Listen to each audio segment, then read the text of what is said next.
भारत की वो सबसे आधुनिक और ताकतवर मिसाइल जिसे देख दुनिया के सूख गए हलक, परमाणु हमला भी बेअसर। दोस्तों, इस समय रूस यूक्रेन युद्ध में तबाही मची हुई है और इस युद्ध को लेकर रूस एक बार नहीं बल्कि कई बार परमाणु हमले की चेतावनी दे चुका है। रूस ने कई बार कहा है कि पश्चिमी देश और अमेरिका यूक्रेन की मदद कर रहे हैं और उसका हथियार सप्लाई कर रहे हैं और अपनी नीतियां पूरी दुनिया पर थोपना चाहते हैं, जिसको रूस कतई बर्दाश्त नहीं करेगा। और ये बात किसी से छिपी नहीं है कि रूस के पास जितने परमाणु हथियार हैं उतने तो अमेरिका के पास भी नहीं हैं। अब ये बात तो हो गई अमेरिका की, लेकिन भारत के आजू बाजू भी दो देश ऐसे हैं जो न केवल परमाणु हथियारों से लैस हैं बल्कि उनका पंगा भारत के साथ चल भी रहा है अच्छा वाला। कई बार तो संघर्ष युद्ध में तब्दील होते होते बचा है, यानी स्थिति बड़ी नाजुक है। चीन और पाकिस्तान आए दिन भारत को परमाणु हमला करने की धमकी देते रहते हैं। चीन और पाकिस्तान दोनों देश परमाणु हथियारों से लैस हैं। भारत के पास भी परमाणु हथियार मौजूद हैं, लेकिन अगर किसी ने भारत पर इन न्यूक्लियर हथियारों से हमला कर दिया तो उसके बचाव के लिए हमारे पास कितनी क्षमता मौजूद है। अब दोस्तों, क्या होगा अगर भारत पर कोई भी एक देश या दोनों एक भी परमाणु हमला कर दें तो? क्या भारत के पास कोई विकल्प है? क्या भारत दुश्मन के न्यूक्लियर हमले को नाकाम कर सकता है?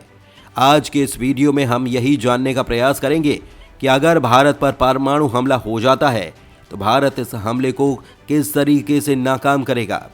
तो दोस्तों, ये वीडियो आपको बहुत ज़्यादा काम आने वाला है, क्योंकि हम आपको भारत की उस मिसाइल के बारे में बताने वाले हैं जो दुनिया की सारी परमाणु मिसाइलों को अपनी जद में रखती है, जो अपने आप में अकेली मिसाइल है जो किसी भी परमाणु हमले को नाकाम कर सकती है और इसका निशाना भी कभी नहीं चूकता।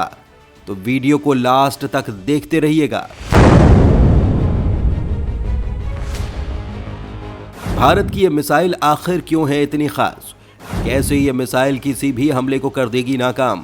दोस्तों, आपको याद होगा भारत ने 2 नवंबर 2022 को ओडिशा तट से बैलिस्टिक मिसाइल डिफेंस यानी कि BMD के फेज 2 मिसाइल सिस्टम का पहली बार सफल परीक्षण किया था। तब किसी ने सोचा भी नहीं था कि यह मिसाइल दुनिया की सबसे खूंखार मिसाइल बनने जा रही है। इस मिसाइल सिस्टम की रेंज वायुमंडल से ठीक बाहर तक है और यह इतनी ताकतवर है कि अपने वायुमंडल में दुश्मन की मिसाइल और फाइटर जेट को घुसने तक नहीं देगी। भारत के द्वारा स्वदेशी रूप से विकसित ये मिसाइल लंबी दूरी की इंटरसेप्टर मिसाइल है और 2 स्टेज वाले ठोस मोटर के द्वारा संचालित होती है। ये मिसाइल टारगेट पर सही निशाना लगाने के लिए स्वदेशी रूप से विकसित एडवांस कंट्रोल सिस्टम, नेविगेशन और गाइडेंस एल्गोरिदम का इस्तेमाल करती है। इस सिस्टम की सबसे बड़ी खासियत यह है कि ये लंबी दूरी तक मिसाइलों और लड़ाकू विमानों को मार गिराने में सक्षम है। इस मिसाइल सिस्टम का परीक्षण ऐसे समय में किया गया जब चीन और पाकिस्तान की किलर मिसाइलें, लड़ाकू विमान और विस्फोटकों से लैस ड्रोन विमानों का खतरा भारत के ऊपर मंडरा रहा था। परमाणु बम से लैस मिसाइल और लड़ाकू विमान को भारतीय सेना इस सिस्टम की मदद से अब रोक सकती है। BMD के फेज 2 सिस्टम के रूप में अब भारत भी अभेद्य सुरक्षा कवच हासिल कर चुका है और इजराइल के तर्ज पर अपने आयरन डोम को तैयार कर रहा है। भारत अपने BMD सिस्टम को रूस से मिले S-400 सिस्टम के साथ ही आगे बढ़ा रहा है। 2 नवंबर को किए गए बैलिस्टिक मिसाइल डिफेंस यानी कि BMD इंटरसेप्टर AD-1 को इस तरीके से तैयार किया गया है कि यह परमाणु हमले को भी विफल कर सकता है। क्या है इस मिसाइल की तकनीक? कैसे बन गई यह अचूक? बहुत कम देशों के पास है ऐसी मिसाइल की तकनीक। दोस्तों, AD मिसाइल एक लंबी दूरी की इंटरसेप्टर मिसाइल है जिसे लंबी दूरी की बैलिस्टिक मिसाइल के साथ साथ विमान के लो एक्सो एटमॉस्फेरिक और इंडो एटमॉस्फेरिक के इंटरसेप्शन के लिए डिजाइन किया गया है। ये द्विस्तरीय सुगठित मोटर के द्वारा संचालित होती है और स्वदेशी रूप से विकसित उन्नत नियंत्रण प्रणाली, नेविगेशन और मार्गदर्शन एल्गोरिदम से लैस है ताकि वाहन को सटीक रूप से लक्ष्य की तरफ मार्गदर्शित किया जा सके। रक्षा मंत्री राजनाथ सिंह के अनुसार इस तरीके की इंटरसेप्टर मिसाइल दुनिया में बहुत कम देशों के पास मौजूद है। इस मिसाइल की तकनीक काफी ज्यादा यूनिक और हाईटेक है। इसके साथ ही भारत दुश्मन के बैलिस्टिक मिसाइल को उड़ा देने की अपनी क्षमता को नेक्स्ट लेवल पर ले गया है।